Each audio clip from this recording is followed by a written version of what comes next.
Muy bien, estamos ya en nuestro espacio de entrevistas en El Mundo en 7 días. Gracias a quienes nos siguen en nuestros canales digitales, en FM Mundo Live, en Fila 9 Live. Gracias también a quienes están al aire a través de 98.fm en el mundo entero, en www.fmmundo.com. José Hidalgo, director general de Cordes, es nuestro invitado de hoy. Estamos acá en el estudio para conversar de lo que ocurre en torno al incremento del salario básico unificado. Este año se entra con nuevos bríos y el salario básico tiene este doble recibimiento. Los empleados, quienes reciben el salario, lo reciben con mucha felicidad, y los empresarios lo reciben con un gran temor, por ponerlo en algún término, producto de que esto afecta directamente su desarrollo productivo, la parte directa en una modificación de costos. ¿Cuál es el análisis para partir de ahí en esta connotación de la subida del salario? Gracias por estar con nosotros. Hola Roberto, muchas gracias más bien por la invitación. Yo creo que hay algunos puntos para tomar en cuenta dentro de esta decisión del gobierno. El primero es que la lógica del salario básico es que en un hogar tipo ese salario alcance para cubrir al menos las necesidades básicas del hogar de alimentación, vivienda, salud, educación, transporte, que están reflejados en lo que se conoce como canasta básica, Ok. que es un conjunto de algo menos de 80 productos que cubren estas necesidades, y que está pensada para un hogar tipo de 4 personas. El costo actual de la canasta básica, si no me equivoco, más o menos es $760 mensuales. Pero obviamente no se calcula para un ingreso, sino que un hogar tipo tiene en general dos Dos perceptores de ingresos.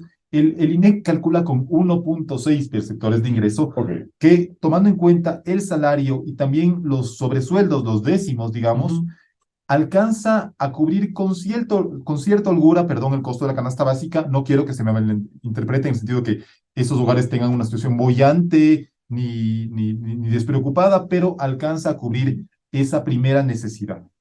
Otro punto que hay que tomar en cuenta es el tema de la competitividad externa. El Ecuador, al ser un país dolarizado, no tiene la posibilidad, como lo tiene Colombia, por ejemplo, de dejar que su moneda se deprecie cuando los costos aumentan o, por ejemplo, cuando caen el precio de las materias primas. Ok. Y por lo tanto, el Ecuador está sujeto a lo que pase con el dólar, que como tú sabes, se ha venido fortaleciendo en los últimos meses, aunque bueno, con algunos vaivenes respecto a las monedas de los países vecinos. Pero si el dólar se fortalece mucho, los productos ecuatorianos se vuelven comparativamente más caros que los de los vecinos. No solo los productos de exportación, digamos, las flores, por ejemplo, o productos con más valor agregado, sino que también, por ejemplo, el turismo en el Ecuador empieza a ser más caro. Entonces, los ecuatorianos muchas veces tienen el incentivo de ir a Colombia de compras porque es mucho más barato. Claro, con la apreciación del dólar, para nosotros ir a Colombia hoy es extremadamente económico, ¿no? Exacto, con un tipo de cambio de más o menos 4.700, 4.800 pesos por dólar, y eso que la semana pasada estuvo en 5.000. Y un tercer aspecto que hay que tomar en cuenta, creo yo, es la composición del mercado laboral, porque esta decisión obviamente favorece únicamente a las personas con un empleo formal que ganan el salario básico, pero ya de arranque los formales son menos de la mitad de los trabajadores totales en el Ecuador. ¿Cómo estamos en cifras a eso quería ir, de formales a informales? Es decir, ¿cómo estamos con quienes tienen empleo pleno y quienes están fuera de esto y están aún en niveles de subempleo, ¿no? Sí, ahí hay, y perdón si entro brevemente en un detalle técnico que a veces se confunde, y muchas veces incluso colegas economistas, empleo formal con empleo pleno. El empleo pleno tiene que cumplir, o sea, para que una persona tenga empleo pleno, tiene que cumplir dos condiciones: tener ingresos al menos del salario mínimo o Ok, más, y trabajar la jornada legal de 40 horas a la 40 a la semana. semana, ok. No importa si es que yo soy un vendedor de fritadas en la calle, si es que obviamente no soy un trabajador formal, pero si cumplo con las condiciones de ingresos y de horas trabajadas, soy un empleado pleno. El empleado formal, en cambio, es una persona que trabaja ya sea por cuenta propia o en una empresa, pero con RUC. Si Ok. es que tiene RUC, entonces ya soy un empleado formal. Lo que se ha visto lamentablemente en los últimos meses es que la buena noticia de cierta recuperación en el empleo pleno está acompañada de un crecimiento en la informalidad. ¿Cómo se entiende eso? Porque los ecuatorianos están dando la forma de incrementar sus ingresos, tal vez trabajando más horas, y por lo tanto ya cumplen con las condiciones de empleo pleno, pero siguen en el sector informal. Y eso tiene otras connotaciones negativas. Por ejemplo, no aportan a la seguridad social, no tienen 13º ni 14º, no tienen vacaciones pagadas, los beneficios que uno piensa en un empleo, en una empresa formal. Pero yendo a tu pregunta, más o menos el 52% de los Ok. trabajadores están en la informalidad y apenas el 35% más o menos, esto va cambiando con los meses, ya en estos días conoceremos las cifras de diciembre, pero 35%, algo más, algo menos, tienen un empleo pleno, pero esto como en porcentaje de la población económicamente activa. Entonces, a lo que iba es, esta decisión del gobierno, más allá de complicar los costos o la competitividad o los Mm. costos productivos de los empresarios, que es algo que tú mencionaste en la introducción, también puede complicar la vida a las personas que están buscando un trabajo formal, porque las empresas del sector formal van a tener menos incentivos para contratar trabajadores si es que saben que ahora cada trabajador cuesta $25 por mes más de lo que costaba el año pasado. Claro, que visto en una persona, muchas veces se puede decir que son solo $25, pero claro, cuando tienes una planilla de personal elevada en las empresas de producción, sobre todo, pues ese esos $25 significan un incremento sustancial en el costo de producción. Ahora, ¿cómo ves tú se está volviendo a hablar, se está volviendo a poner en la mesa el cambio de las 40 horas laborales y que la gente pueda trabajar un poco más, llamémoslo por resultados, lo que era el trabajo por horas, el pago por horas, el trabajo parcializado, el contratar a una persona para una obra específica? Se está hablando ahora de volver a normalizar y de volver a poner esto sobre la discusión pública. ¿Cómo afecta en positivo o negativo ves tú esto el día de hoy? Yo creo que es indispensable que el Ecuador lleve adelante una reforma laboral que flexibilice o, digamos, para no usar esa palabra que muchas veces los sindicatos quieren Está satanizar. satanizada la Sí, flexibilización laboral, suena, por eso no la quise nombrar. bueno, que amplíe las opciones de contratación, obviamente manteniendo los derechos de los trabajadores. Es decir, si una empresa a mí me contrata para trabajar 4 horas diarias, que igual me pague el aporte a la seguridad social, mis vacaciones, sobresueldos y demás, pero en proporción a las horas que yo estoy trabajando. El problema es que en el Ecuador se satanizó por completo esto.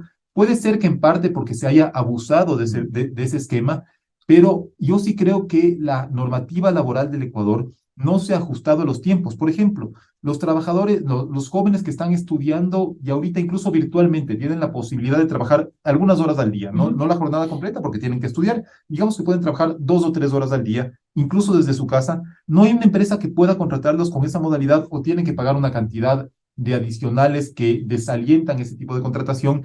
Y la Constitución, de hecho, prohíbe la contratación por horas. Entonces, yo creo que estamos en un punto en el cual el Ecuador tiene que debatir.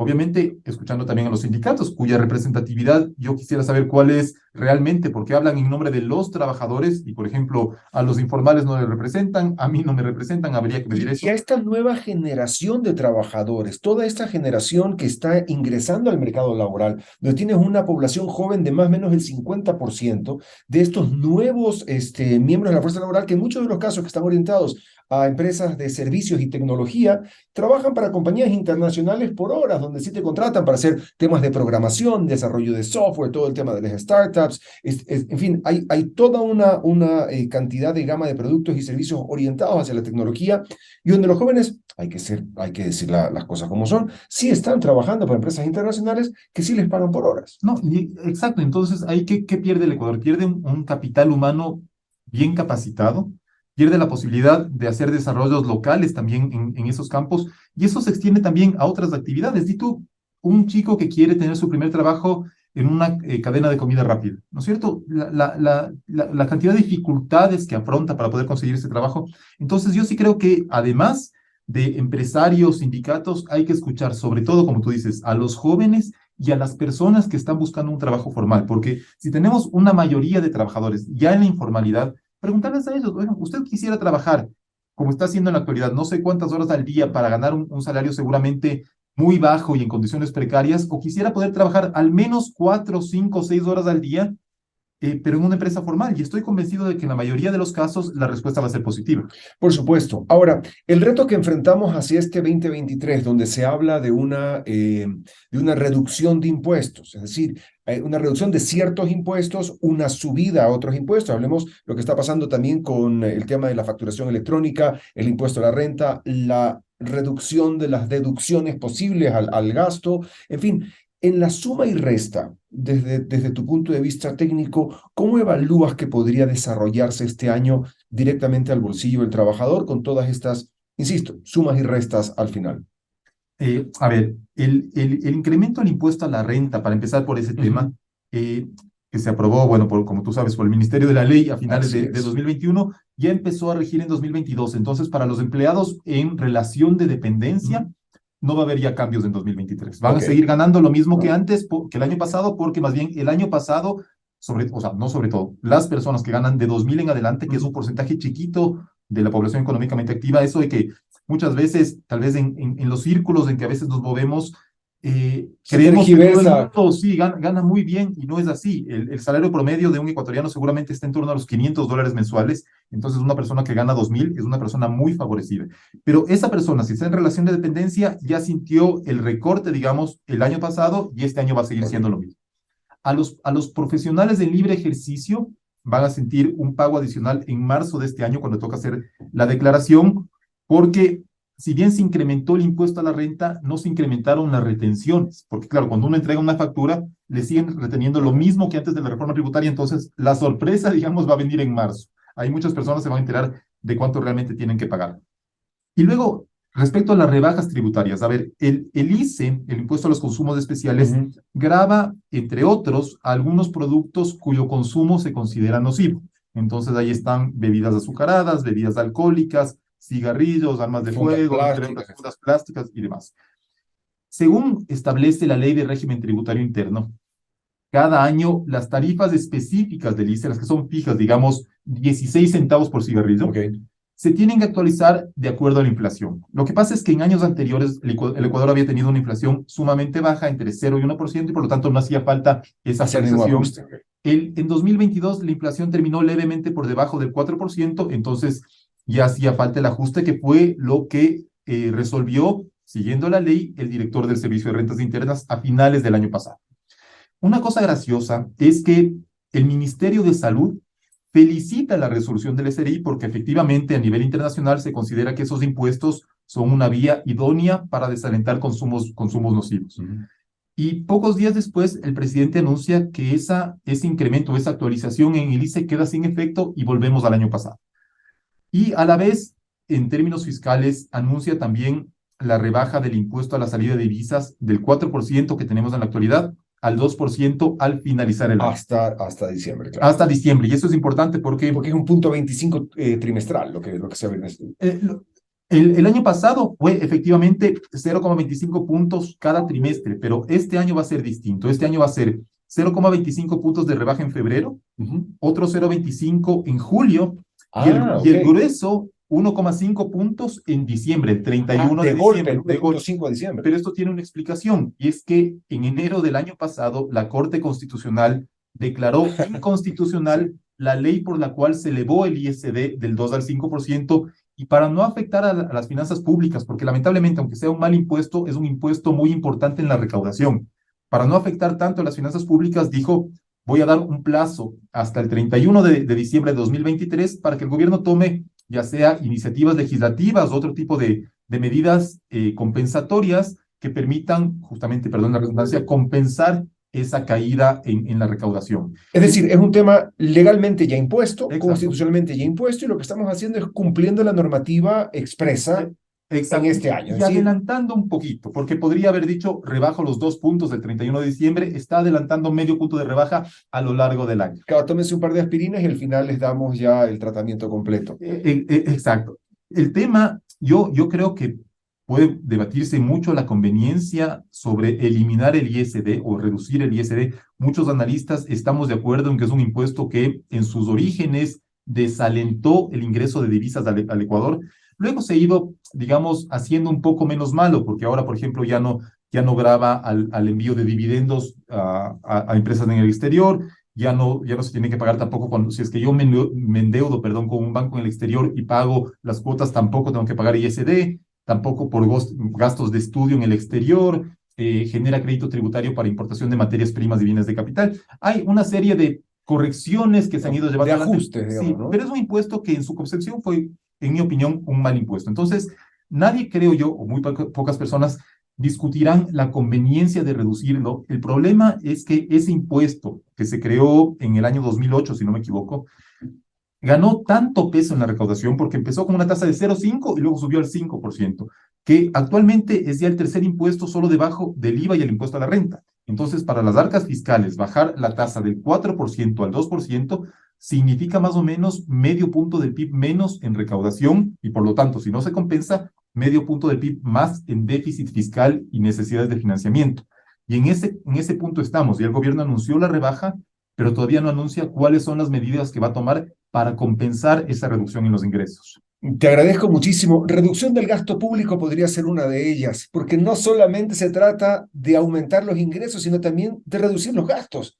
Y con un tamaño del Estado como viene y como va creciendo al paso del tiempo, digo, podría ser una sugerencia importante.